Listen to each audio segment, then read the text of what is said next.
بسم الله والصلاة والسلام على رسول الله. السلام عليكم أخواتي، كنتمنى تكونوا مزيان وديما تكونوا في أحسن حال. مرحبا بكم في قناة مريم المتنوعة. اليوم إن شاء الله بغيت نوريكم واحد الوصفة بالنسبة للناس اللي بغاو يصبغوا الشعر ديالهم مع اقتراب العيد، اللي بغى يبدل لون الشعر ديالو لون بني شوكولا. هاد الوصفة هذه طبيعية، وصفة تحفة للشعر، يعني كتعطي نتائج رائعة للشعر ديالنا، ومكونات سهلة جدا وبسيطة ومتواجدة في البيت. وصفة رائعة، ودوك المكونات مزيانة للشعر ديالنا. بقاو معايا تشوفوا شنو هما هاد المكونات. قبل ما نبدا مكونات هاد الوصفه هذه بغيت نقول بعض النصائح بالنسبه للبنات اللي الشعر ديالهم اسود ما كتخرجش ليهم من اول استعمال. يديروها المره الاولى ويديروها المره الثانيه، اذا ما خرجتش في المره الثانيه يديروها المره الثالثه عاد تبدا تعطيهم اللون اللي بغاو.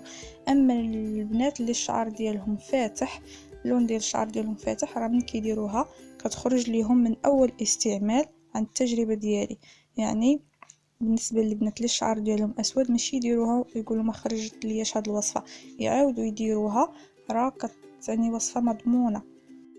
بالنسبه للمكونات عندي هنايا القهوه. هاد القهوه هذه كنجيب كاسرول، كناخذ معلقه كبيره ديال القهوه ممتلئه، كنضيف عليها كاس، انا ضفت هنايا كاس وربع ديال العنبه ديال الماء، ونوضعهم فوق النار نخليوها غير تسخن لينا شويه ونصفيوها. يعني ماشي نخليوها تطبخ بحال اللي غادي نشربوها، حنا الاساس ديالنا غير هذاك الماء يكون ساخن شويه وصافي. عندي هنا معلقه كبيره ممتلئه ديال القرنفل مطحون، معلقه صغيره ديال القهوه سريعه الذوبان، معلقه كبيره ديال الكاكاو، كاكاو المر، معلقه كبيره ديال النشا. يعني مكونات كلها مزيانه للشعر ديالنا، يعني مكونات بسيطه. بالنسبه للقهوه، البنات اللي الشعر ديالهم يعني يرطب يخليو داك التخا ما يصفيوش، اما بالنسبه للبنات اللي الشعر ديالهم جاف خصهم ضروري يصفيوها. انا هنايا مصفياها. هادو هما المكونات ديال هاد الوصفه هذه.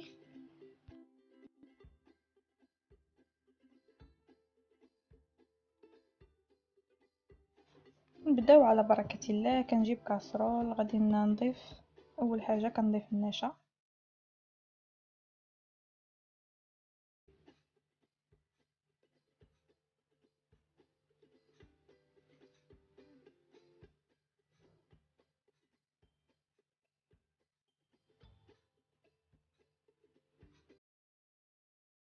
كنضيف عليهم معلقه كبيره ديال القرنفل مع قهوه سريعه الذوبان معلقه صغيره.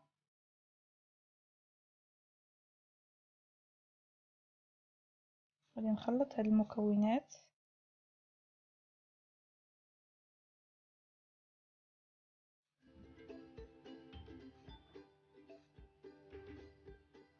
وغادي نضيف عليهم معلقه كبيره ديال الكاكاو المر. هاد الكاكاو هو اللي كيثبت لينا اللون على الشعر ديالنا، مفيد جدا للشعر. نحركوا هاد المكونات.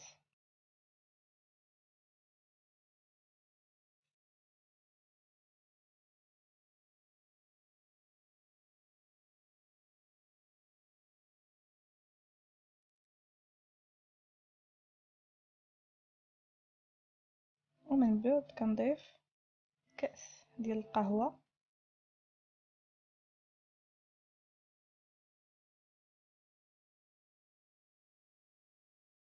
من بعد ما ضفت القهوة غادي نحرك مزيان. قبل ما نوضعهم فوق النار كنحركهم مزيان باش داك النشا ما كيبقاش ليا يعني مجموع.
ودابا غادي نطفي عليها النار.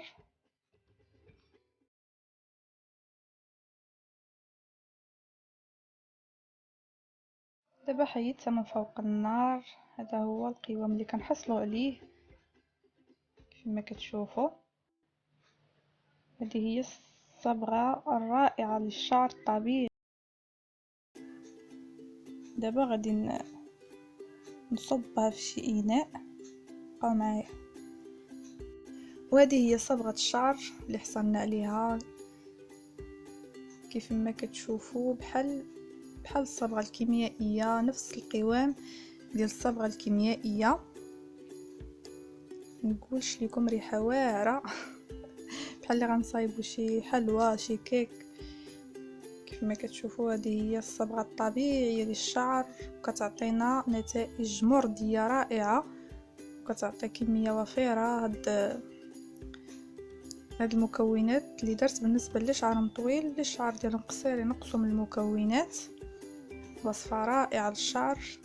اللي بغى يضيف معلقه ديال خل التفاح او يضيف اي زيت كيستعمل، اللي بغى يضيف زيت الزيتون، زيت الكوك، خليوه غير تبرد شويه ونضيفوا الزيت اللي كنستعمله او السيروم. دابا غادي نقول لكم طريقه الاستعمال ديال هذه الوصفه هذه.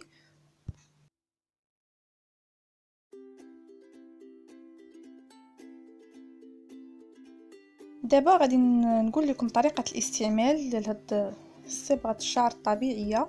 اول حاجه الشعر ديالنا كنمشطوه بالزيت اللي كنستعملو، كنمشطوه جيدا. كنجيب هاد الوصفه هذه، كنقسم الشعر ديالي الى اجزاء، الى خصال، نبقى ناخذ بالكميه وكنوضعها على الشعر من الجذور الى الاطراف. ونركز بالنسبه للناس اللي عندهم الشعر ابيض يعني في الشعر ديالهم، كنركز على ديك المنطقه نملأ الشعر ديالي باكمله. ومن بعد كنجيب غطاء بلاستيكي، كنجمع الشعر ديالي مزيان وكنجيب غطاء بلاستيكي وكنغطي الشعر ديالنا، ونخليو حتى شي فجوه. وكنخلي هاد الوصفه على الاقل ساعتين، على الاقل هي كنخليوها من 3 سوايع حتى 4، على الاقل كنخليوها ساعتين. وما نديروش هاد الوصفه تكون يعني يلا حيدناها من فوق النار، نخليوها حتى تبرد ونخليوها غير تدفى شويه. واخا تكون دافيه ونديروها، المهم ما نديروهاش تكون ساخنه، نخليوها حتى تبرد لينا شويه عاد نديروها للشعر ديالنا. وهاد الوصفه راه زوينه بزاف للشعر. اللي بغى يحصل على لون بني شوكولا بوصفه طبيعيه يدير هاد الوصفه هذه، راه زوينه احسن من يعني الصبغه الكيميائيه غير كضر الشعر. الانسان يدير وصفه طبيعيه، مكونات جد بسيطه ومتوفره في كل بيت يعني. وزوينه هاد الوصفه هذه البنات، جربوها مع اقتراب العيد اللي بغى يبدل لون الشعر ديالو. وهاد المكونات راه زوينين للشعر، كلها مزيانه للشعر ديالنا. كنتمنى تجربوا هاد الوصفه وتنال الاعجاب ديالكم. ما تنساوش دعموني باشتراك وتفعلوا الجرس، ديروا لايك وتخليوا تعليق. الى فيديو اخر ان شاء الله، مع السلامه.